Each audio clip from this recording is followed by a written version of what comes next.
મોટા સમાચાર જોઈએ ગાંધીનગરથી કમલમ કાર્યાલય ખાતે મળશે મહત્વની બેઠક।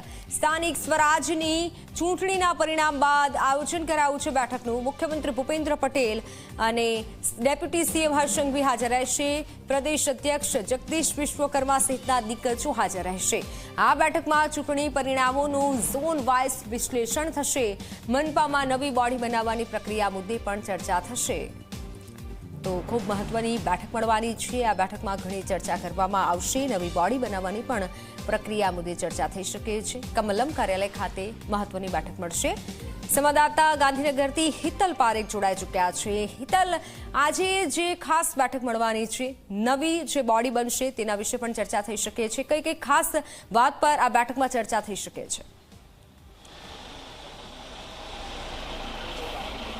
હિતલ?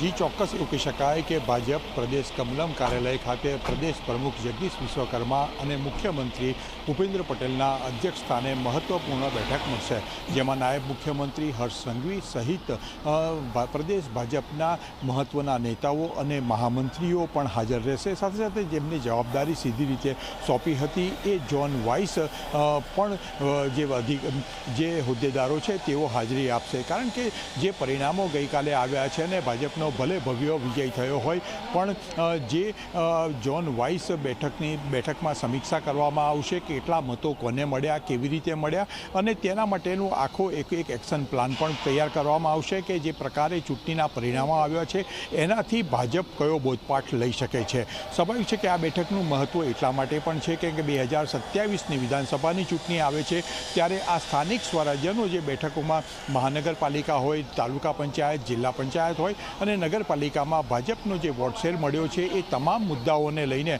આ બેઠકમાં સમીક્ષા કરવામાં આવશે। સાથે સાથે જોવા જઈએ તો હવે વહેલામાં વહેલી તકે જે સ્થાનિક સ્વરાજ્યમાં જ્યાં જગ્યાએ વહીવટદારો મૂક્યા છે ત્યાં નવી બોડી રચાવાની છે। એ બોડી માટેના મેયર, ડેપ્યુટી મેયર અને અન્ય હોદ્દેદારો આ તમામ વસ્તુઓને ધ્યાનમાં રાખીને આજની બેઠકમાં સમીક્ષા થાય તેવી સંપૂર્ણ શક્યતા જોવામાં આવી રહી છે। જી બિલકુલ હિતલ, આપ જોડાયેલા રહેશો તો સમીક્ષા બેઠકમાં ખાસ કરવામાં આવશે।